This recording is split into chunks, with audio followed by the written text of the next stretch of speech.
Boa noite a todos. É com grande alegria que aproveitamos essa oportunidade de aprendermos um pouco mais sobre os ensinamentos do Mestre Jesus. E assim vamos fazer a prece inicial, fechando os olhos, sentindo essa harmonia que invade os nossos corações, pedindo ao Mestre que abençoe a nossa casa de fraternidade, o nosso lar, onde vejo o Mestre com os braços estendidos sobre nós, dos quais saem bênçãos que são como jorros de luz e paz, que ao nos tocarem, despertam em nós a clareza do raciocínio, alegrias, emoções e equilíbrio mental. É com essa energia espiritual, com essa força, com esse alimento poderoso, é que vamos estar sempre dispostos a pensar com segurança e com ideias agradáveis e felizes. Obrigado, Pai, por esta oportunidade. Assim seja. E hoje, na lição, está no capítulo 14, item 4 do Evangelho segundo o Espiritismo, de Allan Kardec, onde ele fala: quem é minha mãe e quem são meus irmãos? E tendo vindo para casa, reuniu-se ali tão grande multidão que eles nem sequer podiam fazer sua refeição. Sabendo disso, vieram seus parentes para se apoderarem dele, pois diziam que perdera o espírito. Entretanto, tendo vindo sua mãe e seus irmãos, e conservando-se do lado de fora, mandaram chamá-lo. Ora, o povo se assentara em torno dele e lhe disseram: tua mãe e teus irmãos estão lá fora e te chamam. E ele lhe respondeu: quem é minha mãe e quem são meus irmãos? E, perpassando o olhar pelos que estavam sentados ao seu derredor, disse: eis aqui minha mãe e meus irmãos, pois todo aquele que faz a vontade de Deus, este é meu irmão, minha irmã e minha mãe.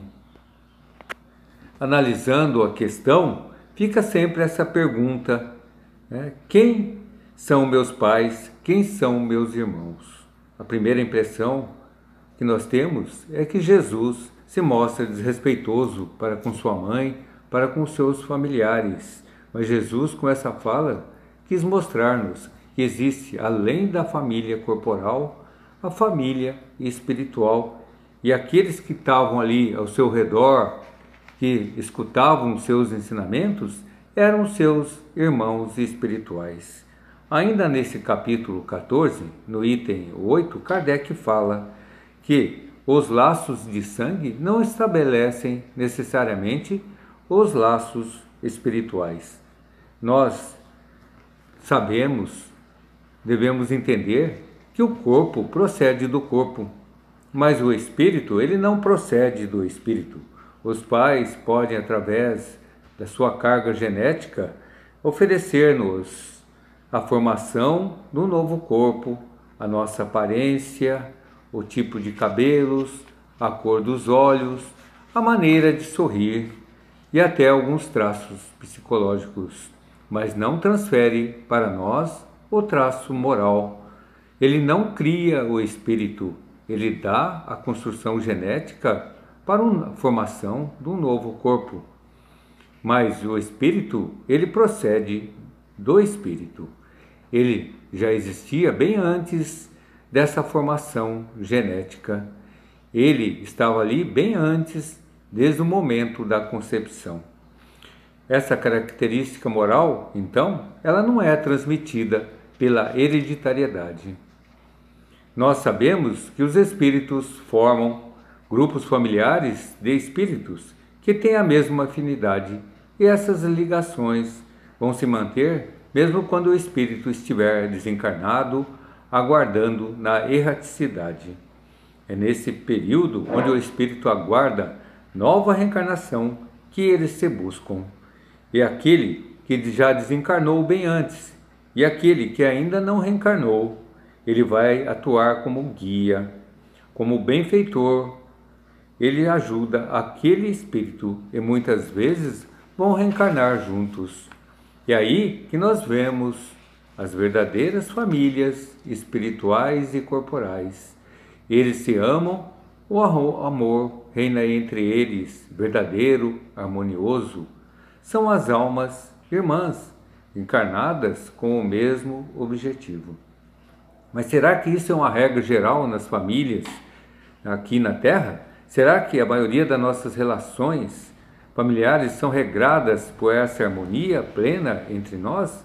Não é o que acontece aqui na maioria das famílias. Na maioria das vezes, nós vamos ter junto de nós os nossos credores, as ligações do passado, tanto para o bem como para o mal, no qual nós não estamos ligados aqui por acaso. Algumas pessoas costumam dizer que quando desencarnarem, vão ser recebidas pelos seus familiares que o vão conduzir às suas verdadeiras famílias espirituais, que são as perfeitas, e não aquelas que nós temos aqui. Muitos de nós têm essa ideia, e muitas vezes se decepciona no plano espiritual, porque todas nossas relações, a nossa vida, é fruto de conquistas. Nós aprendemos a conquistar o outro pelos laços sinceros da compreensão. Imagine se essas criaturas, ao qual temos questões a resolver, débitos do passado, não viessem como nossos parentes, mas sim como nossos vizinhos. Nós iríamos construir um muro bem alto e não falaríamos com essa criatura. Mas aí as questões familiares nos obrigam a essas relações. No termo popular, é um puxa-repuxa, e vamos assim burilando as nossas arestas. Analisando a frase de Emmanuel, onde ele fala que o lar é o abençoado cadinho, onde tantos se retemperam para as alegrias imperecíveis da vida superior. Analisando o que é cadinho, é um recipiente altamente resistente ao calor, onde servia de medida, onde são colocados, derretidos, vários tipos de metais.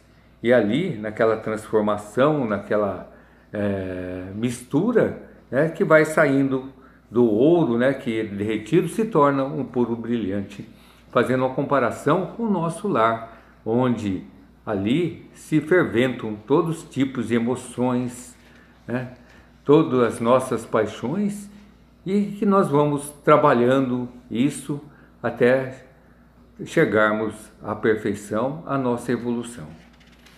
Então, muitos acreditam nos sonhos, nas facilidades sem conflitos, das facilidades sem esforço próprio, mas nós devemos entender que não existe vitória sem luta, e aqueles desanimados da vida mais se parecem com aqueles soldados que não se preparam. Nós devemos entender que o Instituto Família é a oficina do nosso aprimoramento espiritual. É nas atividades do lar que o homem é convocado ao exercício constante da paciência e do perdão. É em contato com a família, com a parentela, que ele aprende a amar no clima de renúncia e de sacrifício. Reparando os erros de outras ramagens no corpo físico, onde vai renunciar ao seu egoísmo milenar, observando que o tesouro da felicidade deve ser compartilhado com muitos. E assim ensinará com humildade e se reconhecerá no papel de simples aprendiz diante da vida. Irá silenciar reclamações e anseios de caráter pessoal, onde movimentará todos os seus recursos disponíveis em benefício de todos, sem privilégios e sem preferências. Somos assim espírito ainda que não temos condições de educarmos uns aos outros. Estamos aqui constrangidos pela lei, envolvidos junto com aquele, obrigados a conviver junto com aquele que é diferente e que muitas vezes nós o tornamos desta maneira. Será que hoje como pai, como mãe, a gente cobra dos filhos certas atitudes na família, será que eu, como filho, fui muito diferente? Talvez na linguagem utilizada atualmente. Mas será que os filhos de hoje não estão repassando a educação que nós demos, que permite chegar a esse ponto? É a questão de honra o teu pai e tua mãe. É a questão do respeito. O que está acontecendo em relação ao respeito? Será que os adolescentes de hoje estão vindo tão diferentes? Assim, sabemos que estão se desenvolvendo em tecnologia e em inteligências diferentes. Será que esses espíritos estão vindo diferentes? Ou será que os pais e as mães estão agindo de maneira diferentes? Nós estamos reparando que de uma maneira geral, mais ampla, não só na família, mas nas nossas relações na sociedade, que os jovens estão se mostrando desrespeitosos, como se fossem muitos iguais. Nós sabemos que nós não somos iguais nas funções, nós somos diferentes, podemos ser iguais perante a Deus, perante as leis, mas na sociedade nós temos funções diferentes. Na minha casa, atualmente, eu sou mãe, eu não sou filha. Eu, como mãe, tenho que agir como mãe e não como colega. Eu não abro mão de ser mãe. O pai é pai, a função dele é ser pai, porque senão as coisas começam a se inverter. E, muitas vezes, para nos darmos bem, é melhor sermos iguais. Não existe mais hierarquia entre as famílias. É a questão do respeito. Nós temos que lembrar que existe autoridade e a nossa sociedade ela é movida por essa autoridade, né? E assim, essa autoridade não podemos confundir com o autoritarismo, né? Nós temos autoridade no local dos nossos estudos, no grupo espírita, no trabalho e até dentro da família, quando nós ensinamos desde pequeno nossos filhos a respeitarem o papel da autoridade. Mas quem tem autoridade neste momento?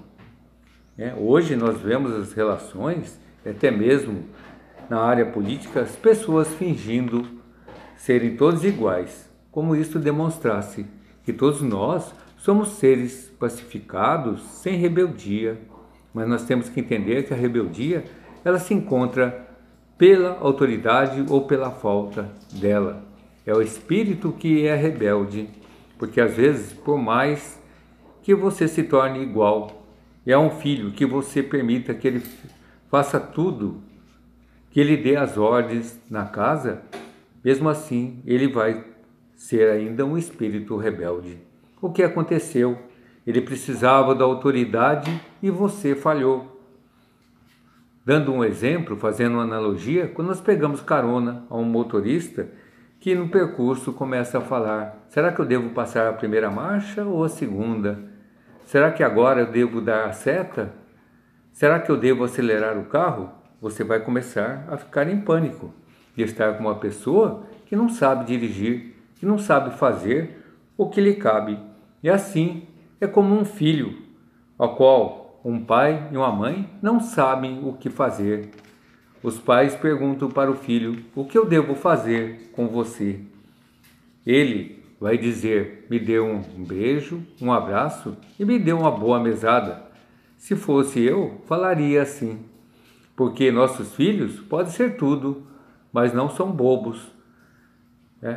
Então nós vamos ter aqui como resultado uma família nada mais que as omissões das funções dentro da própria casa. O professor tem medo hoje de exercer a função de professor. Ele é professor, o aluno é aluno, mas porque muitas vezes dentro da casa ouvimos os pais comentando: quem é ele para falar assim com o meu filho?